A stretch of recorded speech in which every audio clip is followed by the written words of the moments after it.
Well, howdy do, America. What up? It is me once again, D Wrinkle, aka D Willie, coming to you not from some studio, not from some freaking suburb. I'm coming to you from the mecca of marijuana growing in United States, and that would be the Emerald Triangle, Northern California. But I'm here to tell you, it is not a triangle. Everybody thinks it's an emerald triangle. Mendocino, blah, blah, blah, blah, blah. Humboldt, blah, blah, blah. What about Shasta? We have the fertile ground. We have the hot-ass summers. We have the plants that are 16, 17, 18 feet tall.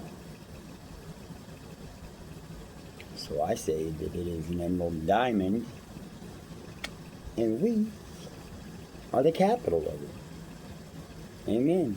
I just hereby voted us in. So Emerald Diamond, you should be very proud of that. I thought long and hard about not pursuing this thing that's inside me that wants to put stuff out there. But I am going to push on through the fear and through the uncertainty. And let that be a lesson to you that sometimes if you do it, sometimes you do it afraid.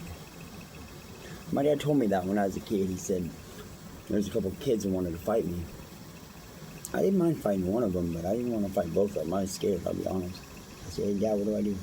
What do I do, Pop? First thing he said was, well, I almost dropped my phone right in the water that's warming up for plants. That'd be a bad day. Okay. But I said, Dad, I don't think I want to fight him. He said, well, the toolbox is in the back of the truck, son. Find something heavy in there. I said, find something heavy in there. He goes, yeah, like a wrench or something. All right, that makes sense. I said, hey, Dad, I'm afraid, Pops. Dad looked at me right dead in the eye, and he said, Dad, he said, son, do it afraid, then.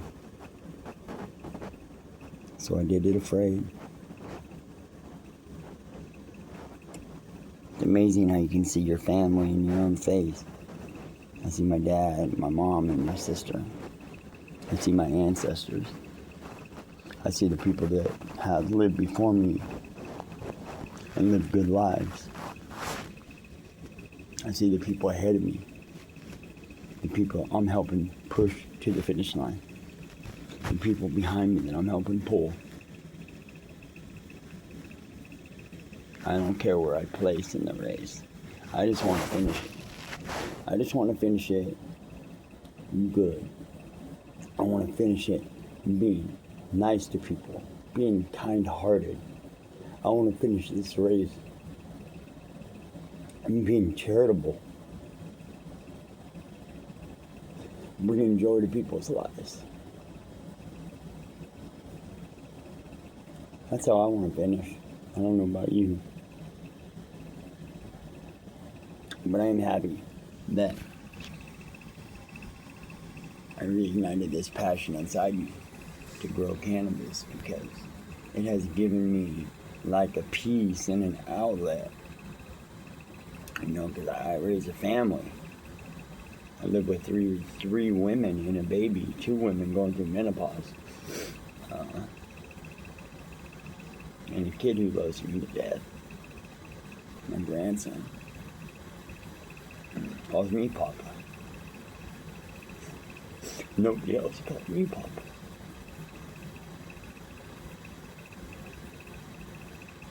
Pretty amazing,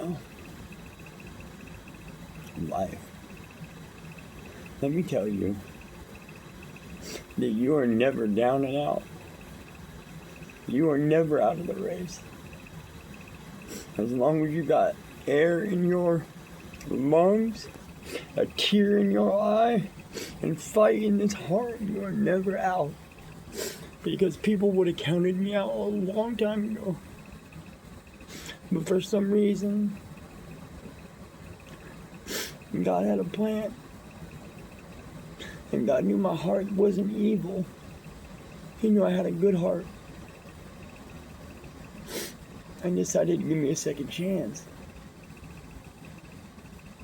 So that's what I'm doing on TV right now.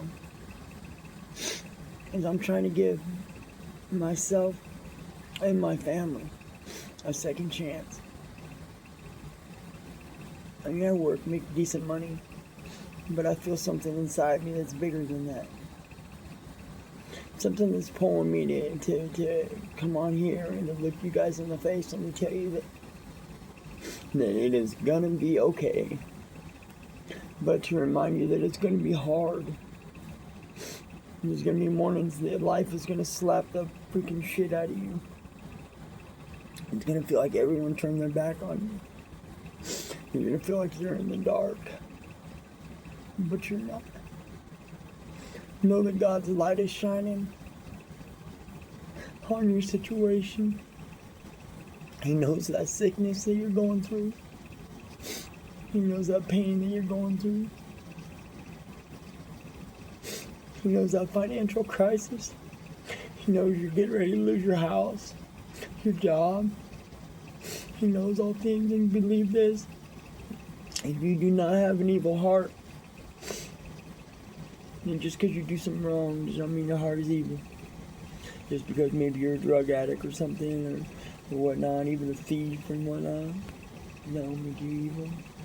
Now if you rape, murder, child molest, stuff like that, you got evil.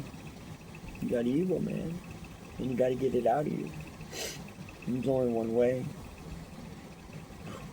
There's only one way. I had to walk through the fire. And I made it out the other side.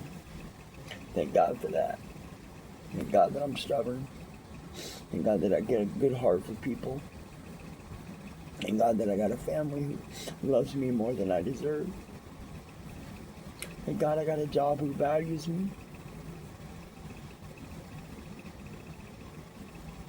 I don't know why I said all this. It's supposed to be a podcast about cannabis. You just touched my heart. You guys touched my heart. I don't even know you. I don't know one single person will watch this. But I promise you I'll post it. Just in case there's that one soul. One soul out there that needed to hear that it's gonna be okay. I spent 15 years in state prison, people. Straight. I was maximum security level 4. Every single person around me. All 1,000 people in that yard. 1,000 and some change.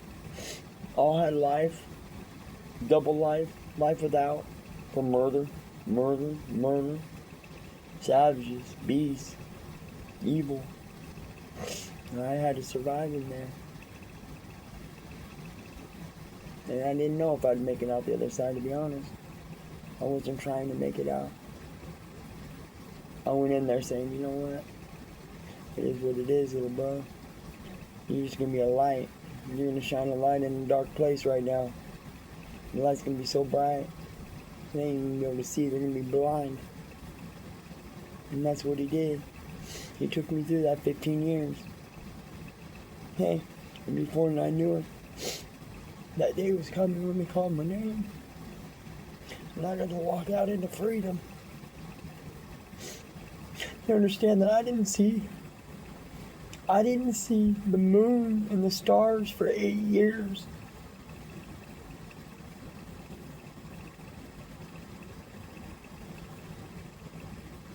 And I remember the first night I was being transported somewhere. I was in some little holding cell. This officer asked me if I wanted to go to the yard. I didn't know it was dark. I didn't know I wasn't paying attention to the time. Well, outside. He shut it off, and it was bright ass lights, so you couldn't even see the sky. When you went out to this yard, it was concrete block all the way around. Just a little concrete box. You go inside, you got a huge fucking water cannon on this side, a huge fucking water cannon on this side. I mean, these water cannons that, like, if you try to do any funk to someone out there, they're gonna shoot you with this cannon and knock you fucking, and just a block, and these bright ass lights. And I'm out there for a minute, and he goes, dude, over the intercom, he says, hey, you want me to turn the lights off? I didn't really think about it. I said, yeah. But he turned those lights off. And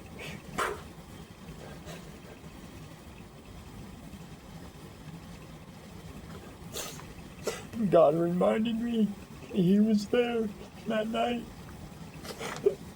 He showed me what He was holding in His hand. He told me if I got all this up, all these stars, this moon, this universe, if I have all this, son, don't I got you?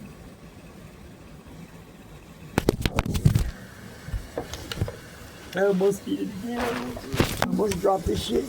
Oh shit, I almost dropped that right in the damn water again. Look at that shit. I'm backing away. I didn't mean to get all emotional, but God showed Himself that night. When I seen the stars for the first time after all those years. And they were so beautiful. I still get emotional. I don't run from the heart that God gave me. I hope the people that know me and see me throughout the day, when they know Dave's this little ball of energy that just bounces around and this and that. Dave's a bit of a nut job. He's a little crazy. I hope they all know that it's just the power of Christ at work inside me. It enables me. And I'm not judging anyone out there for the thing that they believe in, the thing that their heart wraps around and calls truth. I'm not going to judge you. I just pray that you walk in that truth that you already know, because it's all the same truth. Just different vessels now. Well, I send mine to you guys. I'm sorry I didn't even show you a damn plant. I don't think I'm going to. I'll have some pics on my thing. But if you could, forward this to someone. Tell them to watch it. Tell them to watch it and be inspired that there is a God out there. There is a benevolent force who cares about His creation. You're willing to open up your eyes and look around you, you'll see that He is at work and He is moving. And that situation is breaking, dissolving, disappearing. Doctor's reports are clear.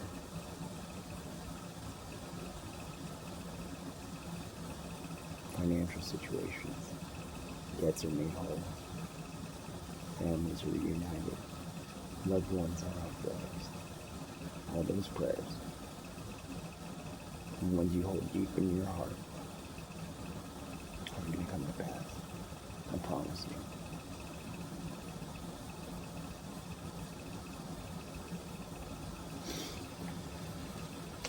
Peace out, America. I send mine to you one time with love. And I give you my word that I will move. And I will do it even if I am afraid. I will make this the best cannabis podcast in the entire world.